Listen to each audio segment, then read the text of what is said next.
Assalamualaikum warahmatullahi wabarakatuh. Nama saya Dewi Aprianti dari kelas A1 dengan NIM 2180302045.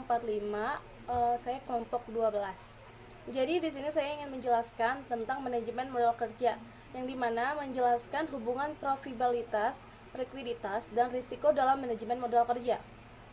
Nah, pengertian untuk hubungan profitabilitas, pada dasarnya setiap perusahaan di dalam menjalankan usahanya, baik yang bergerak di dalam bidang perdagangan, perindustrian, maupun jasa, pasti punya tujuan tertentu, yaitu mendapatkan laba sebesar-besarnya dengan menggunakan sumber daya yang dimiliki seefisien mungkin.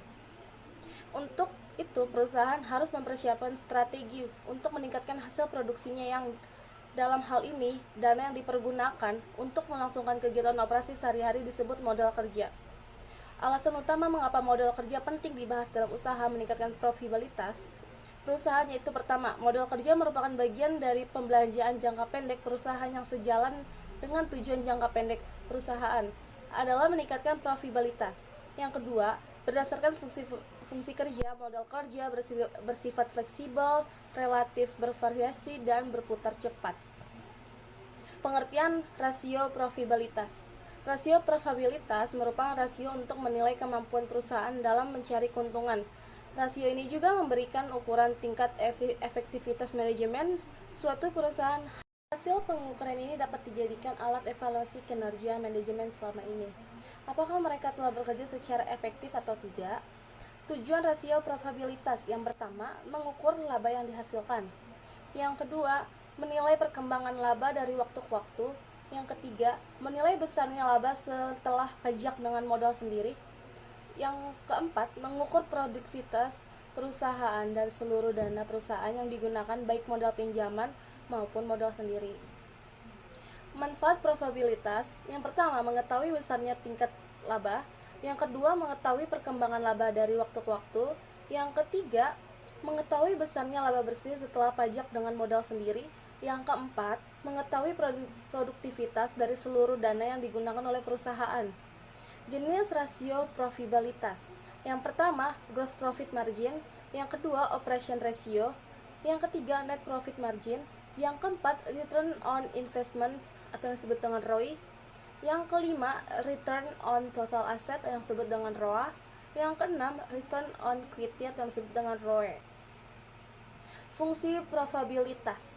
Probabilitas berfungsi atau dapat dimanfaatkan untuk beberapa hal di bawah ini, yaitu yang pertama, mengukur dan mengetahui besarnya laba yang didapatkan diperoleh perusahaan dalam kurun periode tertentu.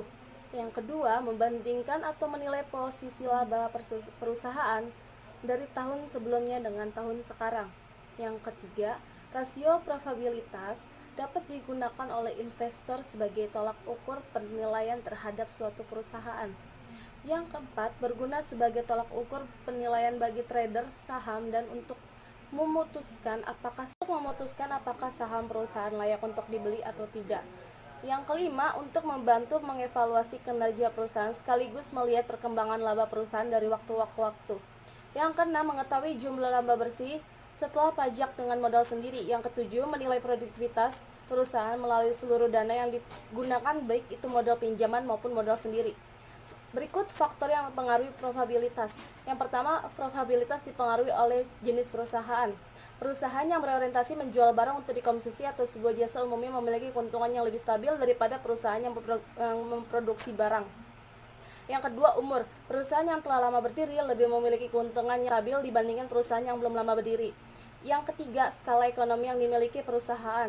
Yang keempat, harga produksi yang dikeluarkan perusahaan. Apabila perusahaan memiliki biaya produksi yang lebih relatif lebih murah, biasanya akan mendapat keuntungan yang lebih baik dan lebih stabil dibanding dengan harga produksinya tinggi. Yang kelima, perusahaan yang membeli bahan produksi berdasarkan kebiasaan atau habitual basis umumnya mendapat keuntungan yang lebih baik dan stabil. Yang keenam, profitabilitas juga dipengaruhi oleh hasil produksi yang dihasilkan. Perusahaan yang memproduksi kebutuhan barang cenderung lebih stabil keuntungan dibanding yang memproduksi barang modal. Pentingnya likuiditas dalam aspek bisnis.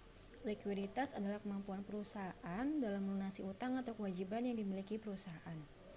Dari contoh kasus tersebut dapat diketahui bahwa perusahaan yang tidak mampu membayar utang memiliki likuiditas yang rendah. Rendahnya likuiditas adalah salah satu tanda bahwa suatu perusahaan berada di ambang kebangkrutan. Untuk memahami konsep likuiditas secara lengkap, perlu pembahasan yang lebih mendalam dan menyeluruh agar tidak salah menafsirkan aset dan likuiditas. Definisi likuiditas pada perusahaan. Dari pengantar di atas dapat diketahui definisi likuiditas pada suatu perusahaan. Likuiditas adalah daya atau kemampuan suatu perusahaan membayar kewajiban jangka pendek dan utang yang dimiliki. Beberapa contoh hutang jangka pendek yang dimiliki perusahaan yaitu seperti pajak, utang usaha, dividen, dan beberapa jenis lainnya. Definisi lain menyebutkan bahwa likuiditas adalah kemampuan perusahaan atau individu melunasi kewajiban atau utang dengan harta lancar.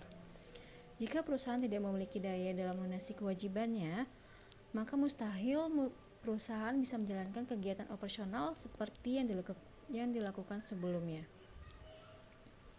Setiap perusahaan memiliki level likuiditas yang berbeda yang bisa digambarkan dengan angka. Rasio adalah angka yang digunakan untuk menggambarkan level likuiditas yang dimiliki perusahaan. Tingginya likuiditas adalah petanda bahwa sebuah perusahaan memiliki kinerja yang baik dalam melakukan kegiatan operasionalnya. Likuiditas memiliki peran penting dalam menunjukkan kinerja perusahaan untuk menarik investor untuk mendukung bisnisnya. Manfaat likuiditas untuk perusahaan yaitu yang pertama, menjadi media yang tepat bagi perusahaan untuk melakukan kegiatan bisnis. Menjadi alat yang dapat mengantisipasi adanya kebutuhan dana mendesak yang harus dipenuhi oleh perusahaan.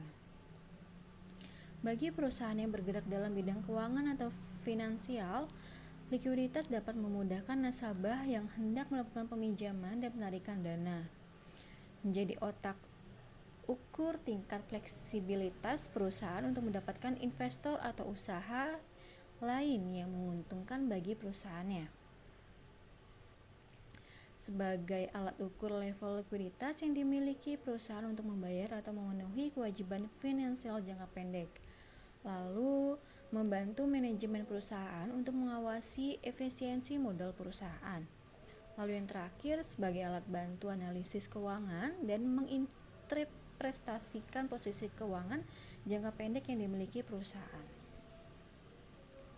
Jenis-jenis rasio pada likuiditas, yaitu yang pertama, rasio lancar, kedua rasio cepat, ketiga rasio kas, keempat rasio perputaran kas, lalu yang kelima rasio modal kerja. Komponen likuiditas. Hal selanjutnya yang harus Anda ketahui adalah komponen dari likuiditas itu sendiri. Apa saja komponen pada likuiditas? Berikut ini adalah 3 komponen likuiditas yang harus Anda ketahui, yaitu pertama, kerapatan atau GAP, atau jarak yang terjadi antara harga normal suatu barang dengan harga yang disetujui.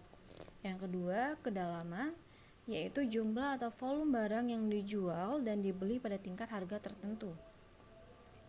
Lalu yang ketiga, resiliensi, yaitu tingkat kecepatan perubahan harga ke arah harga efisiensi setelah terjadi penyimpangan atau ketidakstabilan harga.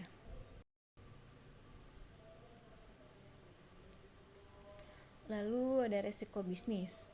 Resiko bisnis merupakan resiko perusahaan di saat tidak dapat menutupi biaya operasional dan dipengaruhi oleh stabilitas penjualan dan biaya.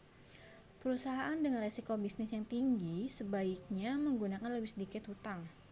Karena semakin tinggi resiko bisnis, peningkatan penggunaan hutang akan membesar menjadi beban bunga yang tetap, sehingga menurunkan keuntungan dan menyebabkan perusahaan mengalami kesulitan keuangan.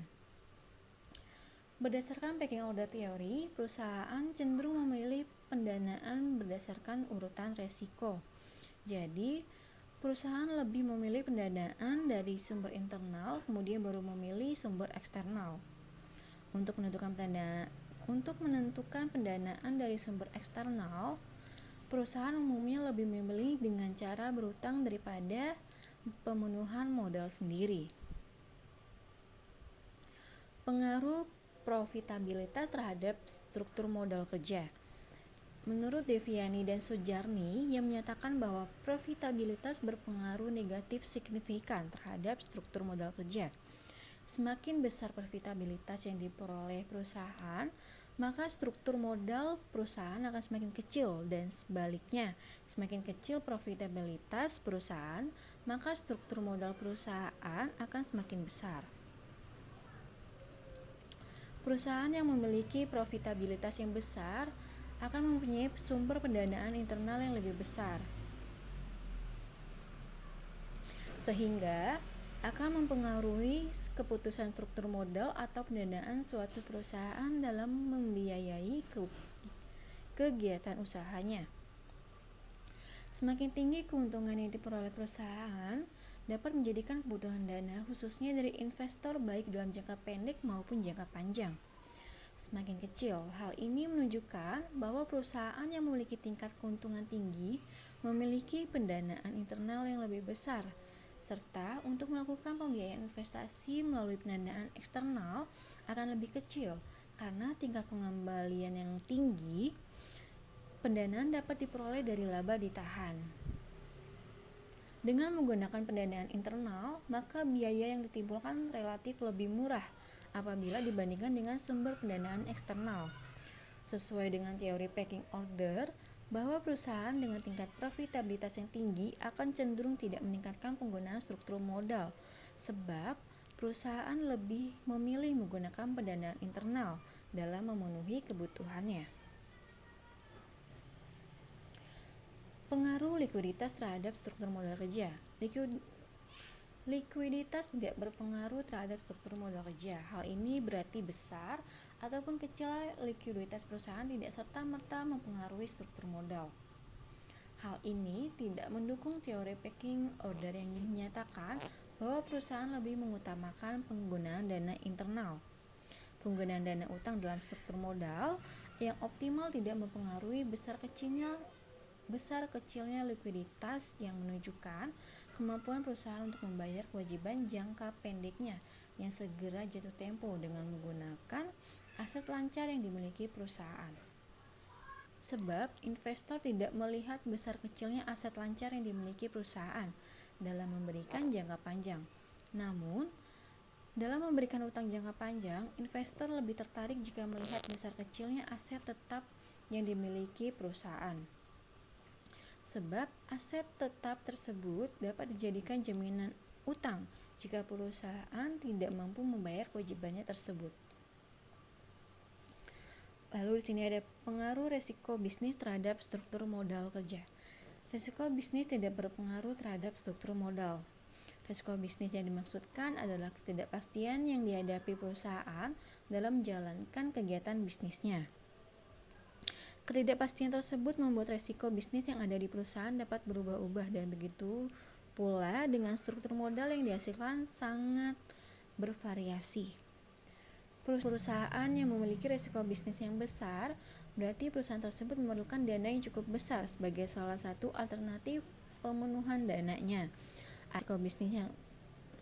Namun dengan resiko bisnis yang besar, maka pihak eksternal yaitu kreditor juga merasakan adanya kekhawatiran pada hal tersebut, sehingga memerlukan pertimbangan dalam keputusan pemberian pendanaan baru.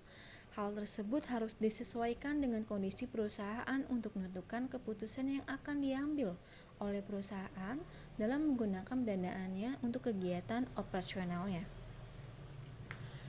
Keseimbangan antara pendanaan internal dan eksternal